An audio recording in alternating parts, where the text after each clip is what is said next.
Número 5. Separarse del pecado. A. Separarse de los efectos del pecado. 1. 1.2. El mandato de separar a los ceremonialmente inmundos. Jehová habló a Moisés, diciendo, manda a los hijos de Israel que echen del campamento a todo leproso, y a todos los que padecen flujo de semen, y a todo contaminado con muerto. A. Jehová habló a Moisés. Esto se repite 3 veces en este capítulo, también en los versículos 5 y 11, encabezando cada una de las 3 secciones. Allen señala al menos 3 implicaciones importantes de esta frase. Punto centrado: que Moisés era verdaderamente un profeta del Señor.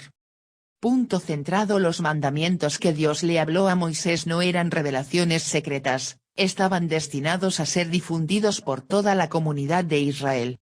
Punto centrado: estas palabras de Dios fueron mandatos con autoridad, no sugerencias. B. Manda a los hijos de Israel que echen del campamento. Mientras Israel se preparaba para marchar a la tierra prometida, debían separar a los que se consideran ceremonialmente inmundos. Esto incluía al leproso. Levítico 13, en realidad, describe una amplia gama de enfermedades de la piel, aquellos con flujo, Levítico 15, y cualquier sacerdote que tocara un cadáver, excepto el de un pariente cercano, Levítico 21 2.1. Lo que Dios ordenó en Levítico ahora tenía que llevarse a cabo. Y probablemente esta ordenanza dio la primera idea de un hospital, donde todos los que padecen trastornos contagiosos son puestos en pabellones particulares, bajo tratamiento médico. Clarke. Y todos los que padecen flujo. Parece probable que aquí solo se refiera al flujo a más largo plazo, que requería que se ofreciera un sacrificio cuando mejorara. Wenham. Y a todo contaminado con muerto. El máximo signo tangible de impureza en el antiguo Israel era el cadáver. Los procesos de descomposición y enfermedad en la carne muerta eran evidentes para todos. El contacto físico con un cadáver era una señal segura de inmundicia y muy posiblemente una fuente de infección. Allen. C. Echen del campamento. No era que ninguna de estas cosas hiciera o demostrara que una persona era un pecador notorio, aunque eso a menudo se asumía erróneamente. Más bien, era que la lepra, las secreciones inmundas y los cadáveres eran recordatorios de los efectos del pecado, de los cuales Israel debía separarse mientras se preparaba para marchar hacia la tierra prometida. Y podríamos considerar estas 3 fuentes de impureza como una analogía de la naturaleza pecaminosa de la humanidad, heredada de Adán. Un leproso no elige la lepra, sino que la hereda, por lo que nuestra naturaleza pecaminosa no es elegida, sino heredada de Adán. Elegimos actos individuales de pecado, pero nuestra naturaleza pecaminosa fue heredada. Y en esta etapa de la progresión de Israel hacia la tierra prometida, Dios los había organizado y ordenado. Ahora, serían desafiados a convertirse en una comunidad que valorara la pureza. Dios deseaba hacer de Israel un pueblo de la tierra prometida, y eso significa un pueblo santo y purificado. 2. 3.4. La amplitud y la razón del mandato. Así a hombres como a mujeres echaréis, fuera del campamento los echaréis, para que no contaminen el campamento de aquellos entre los cuales yo habito. Y lo hicieron así los hijos de Israel, y los echaron fuera del campamento, como Jehová dijo a Moisés, así lo hicieron los hijos de Israel. A. Así a hombres como a mujeres echaréis. Ni hombres ni mujeres debían ser excluidos de este mandato. Ni la simpatía ni la superioridad percibidas podrían evitarle a alguien los efectos del pecado en el mundo y de nuestra naturaleza pecaminosa. Y esto, por supuesto, no significa que fueron dejados atrás para perecer, sino que no se les permitía marchar en el lugar que les correspondía con las tribus de su pueblo. Morgan. B. De aquellos entre los cuales yo habito. La gran razón de esta separación ordenada era porque Dios vivía en el campamento de Israel, por lo que tenía que haber un esfuerzo para separarse del pecado y sus efectos. Y el tema esencial en todas las leyes de pureza en Israel no era magia, salud o superstición, la gran realidad era la presencia de Yahvé en el campamento, No puede haber inmundicia donde él habita. Las últimas palabras del versículo 3 son dramáticas en su presentación: yo habito en medio de ellos. Allen. Y Dios se interesa por mucho más que nuestros actos individuales de pecado. Él exige que se aborde nuestra naturaleza pecaminosa. Solo en Jesús puede nuestra naturaleza pecaminosa, el viejo hombre, ser crucificada, y la naturaleza de Jesús, el nuevo hombre, sernos dada, haciéndonos nuevas creaciones. Dios no tiene una relación de amor y comunión con el viejo hombre, pero sí con el nuevo. Y ser una persona de la tierra prometida significa que los efectos del pecado y la caída son, de alguna manera, abordados en tu vida. La gente de la tierra prometida no es perfecta sin pecado, pero no están caminando abierta y evidentemente en la naturaleza pecaminosa, como lo ilustran los que están fuera del campamento. Y la Nueva Jerusalén, la eventual y última morada de Dios con su pueblo, no tendrá nada inmundo por dentro. Apocalipsis 21-27. B. Separación del daño que hace nuestro pecado. 1. 5:7, el mandato de hacer restitución. Además habló Jehová a Moisés, diciendo: di a los hijos de Israel, el hombre o la mujer que cometiere alguno de todos los pecados con que los hombres prevarican contra Jehová y delinquen, aquella persona confesará el pecado que cometió, y compensará enteramente el daño, y añadirá sobre ello la quinta parte, y lo dará a aquel contra quien pecó. A. Cometiere alguno de todos los pecados con que los hombres prevarican contra Jehová. Esto probablemente está dirigido contra la persona que hace un contrato con otra persona y es infiel al contrato. Su pecado no es solo contra la otra persona, también han pecado contra Jehová. B. Y delinquen. Los jueces de Israel debían hacer juicios justos y rectos con respecto a la culpabilidad o inocencia del acusado, de acuerdo con la evidencia presentada. Esto trata con la persona declarada culpable. C.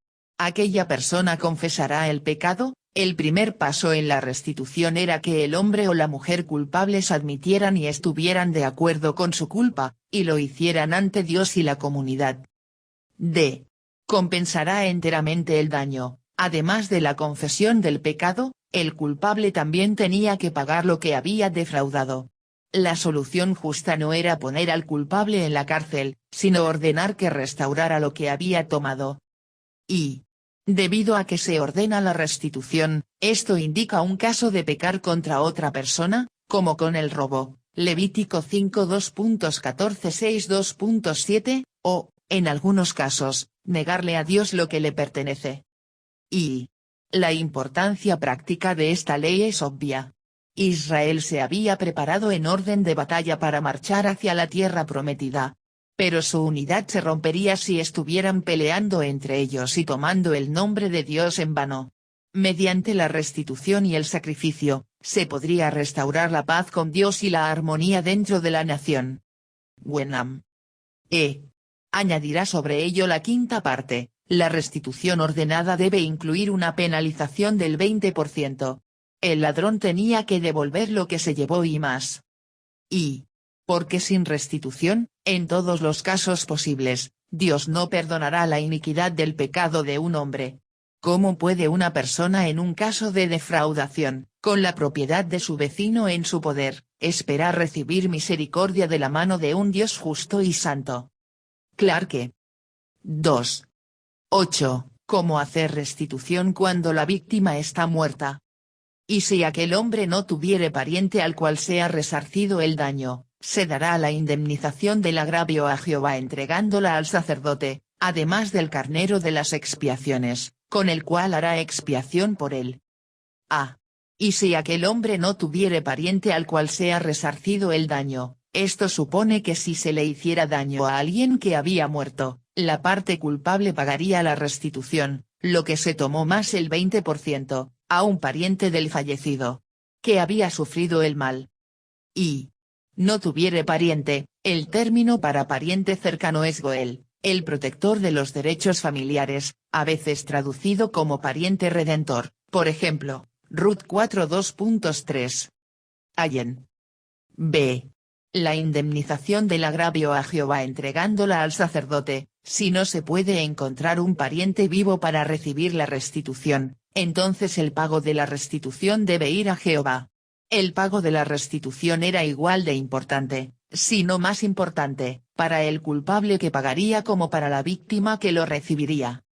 Y, notablemente, cuando iba a Jehová, iba al sacerdote. El sacerdote lo recibía en nombre del Señor. El sacerdote es el receptor del Señor. Los diezmos se deben a los ministros de Cristo que viven, porque se deben a Él, y son en su lugar. Trap. C. Además del carnero de las expiaciones, un carnero era parte de la ofrenda por la culpa descrita en Levítico 5:14 al 6:2.7. 3. 9:10. El derecho de todo israelita a participar de las ofrendas que traía. Toda ofrenda de todas las cosas santas que los hijos de Israel presentaron al sacerdote, suya será. Y lo santificado de cualquiera será suyo, asimismo lo que cualquiera diere al sacerdote, suyo será. A. Toda ofrenda de todas las cosas santas que los hijos de Israel presentaron al sacerdote, suya será. Ciertas ofrendas, como la ofrenda de paz de Levítico 3, estaban destinadas a tener una porción de la ofrenda, como una buena pieza de carne, devuelta al que traía la ofrenda. El que traía la ofrenda y su familia podían tener una comida de comunión ante el Señor. B. Y lo santificado de cualquiera será suyo. Este mandamiento recuerda sobre el derecho absoluto que tenía el que traía la ofrenda, de participar en tales ofrendas. Esta era una manera de preservar la oportunidad para que todos en Israel tengan una comida santa en comunión ante el Señor. El sacerdote no podía llevarse la porción para sí mismo y un rey no podía retirarla con impuestos. Y, en medio de este capítulo sobre la separación del pecado, Dios le recuerda a Israel el propósito de esta separación, la comunión con Dios. Esta, en última instancia, es la razón para buscar la pureza. Bienaventurados los de limpio corazón, porque ellos verán a Dios. Mateo 5:2.8. C. Separación de la sospecha de pecado, la ley de los celos. 1. 11:14, la situación que amerita la ley de los celos. También Jehová habló a Moisés, diciendo, habla a los hijos de Israel y diles, si la mujer de alguno se descarriare, y le fuere infiel, y alguno cohabitare con ella, y su marido no lo hubiese visto por haberse ella amancillado ocultamente, ni hubiere testigo contra ella, ni ella hubiere sido sorprendida en el acto, si viniere sobre él espíritu de celos, y tuviere celos de su mujer, habiéndose ella amancillado, o viniere sobre él espíritu de celos, y tuviere celos de su mujer, no habiéndose ella amancillado. A. Si la mujer de alguno se descarriare, y le fuere infiel. Este pasaje único trata del problema del espíritu de celos en el matrimonio. Parte de la base del matrimonio es la expectativa de que el cónyuge sea romántico y sexualmente fiel, y hay unos celos justificados que provienen de esta expectativa. Sin embargo, también puede haber celos infundados que pueden dañar un matrimonio. Este pasaje le daba a Israel una forma de lidiar con un espíritu de celos que podía estar justificado o no. Y esta ley fue dada en parte para disuadir a las esposas de prácticas adúlteras, y en parte para proteger a las esposas contra la ira de sus maridos de corazón duro, quienes de otra manera, por meras sospechas, podrían destruirlas o al menos repudiarlas. Pole. B. Si viniere sobre él espíritu de celos, y tuviere celos de su mujer, a veces se revela que los celos en un matrimonio están justificados, otras veces se descubre que es falso. De cualquier manera, Dios le da a Israel una forma de lidiar con este espíritu de celos. Y, a veces, un esposo o una esposa saben por intuición si su cónyuge le ha sido infiel, mediante la interpretación de decenas de sutiles indicaciones. Sin embargo, esta intuición no es infalible, a veces es incorrecta. Las acusaciones de infidelidad que no pueden ser probadas deben resolverse correctamente, y Dios le dio a Israel este procedimiento inusual para resolver tales asuntos. Y esta ley inusual es evidencia de que Dios no quiere que las parejas vivan en un estado continuo de celos. el Señor dio una ceremonia para resolver los sentimientos de celos en un matrimonio, ya sea probándolos o refutándolos. Y esta ceremonia solo trataba con una esposa adúltera y no un esposo porque en su mayor parte, la ley de Moisés era jurisprudencia. No pretendía anticipar todas las situaciones potenciales, sino dar ejemplos que sentaran precedencia para otros casos. Aunque no se indica, es probable que se practicara una ceremonia similar si una esposa sospechaba del adulterio de su esposo.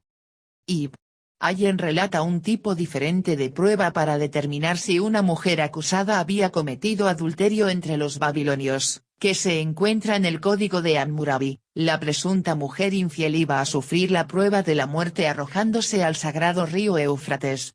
Si era culpable, se suponía que se ahogaría; si era inocente, sobreviviría a la terrible experiencia y podría volver con su marido sin ningún apego a la culpa. Allen. 2. 15. La ofrenda para resolver un espíritu de celos. Entonces el marido traerá a su mujer al sacerdote, y con ella traerá su ofrenda, la 10ª parte de un efa de harina de cebada; no echará sobre ella aceite, ni pondrá sobre ella incienso, porque es ofrenda de celos, ofrenda recordativa, que trae a la memoria el pecado.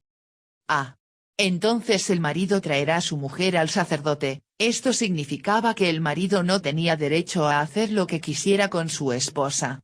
Tenía que llevar a su mujer al sacerdote y hacer que una autoridad superior resolviera el asunto. Era una cosa seria y solemne llevar algo ante el sacerdote, lo que desalentaba acusaciones infundadas o frívolas. Y esta ley debe verse considerando su alternativa en las culturas antiguas, y a veces modernas, de la vergüenza y el honor. En algunas de esas culturas, no sería inusual que un esposo celoso simplemente asesinara a su esposa en nombre de su honor y el honor familiar. Y, sin duda, esta ley salvó a las mujeres inocentes, pero acusadas falsamente, de la ira de un esposo celoso. B. Con ella traerá su ofrenda. El esposo celoso debía traer una cierta cantidad de harina de cebada, y esta harina sola, no acompañada de ningún aceite o incienso, cosas que habitualmente acompañaban a una ofrenda de grano. C. No echará sobre ella aceite, ni pondrá sobre ella incienso; no debe haber aceite ni incienso, cosas añadidas para endulzar una ofrenda típica de grano. No hay nada dulce en esta ofrenda recordativa, que trae a la memoria el pecado. Esta ofrenda era amarga, no dulce, porque o la esposa sería declarada culpable de adulterio o el marido sería culpable de sospecha infundada. D. ¿Qué trae a la memoria el pecado? No era que quizás la esposa cometiera adulterio y no lo recordara. El sacrificio no era para que el esposo o la esposa lo recordaran, sino para que toda la comunidad recordara la terrible naturaleza del adulterio o de la acusación falsa. 3. 16-28. La ceremonia de la ofrenda para cumplir la ley de los celos. Y el sacerdote hará que ella se acerque y se ponga delante de Jehová. Luego tomará el sacerdote del agua santa en un vaso de barro, tomará también el sacerdote del polvo que hubiere en el suelo del tabernáculo, y lo echará en el agua. Y hará el sacerdote estar en pie a la mujer delante de Jehová, y descubrirá la cabeza de la mujer, y pondrá sobre sus manos la ofrenda recordativa, que es la ofrenda de celos, y el sacerdote tendrá en la mano las aguas amargas que acarrean maldición. Y el sacerdote la conjurará y le dirá: si ninguno ha dormido contigo, y si no te has apartado de tu marido a inmundicia, libre seas de estas aguas amargas que traen maldición; mas si te has descarriado de tu marido y te has amancillado, y ha cohabitado contigo alguno fuera de tu marido, el sacerdote conjurará a la mujer con juramento de maldición, y dirá a la mujer: Jehová te haga maldición y execración en medio de tu pueblo, haciendo Jehová que tu muslo caiga y que tu vientre se hinche, y estas aguas que dan maldición entren en tus entrañas, y hagan hinchar tu vientre y caer tu muslo. Y la mujer dirá: Amén, amén.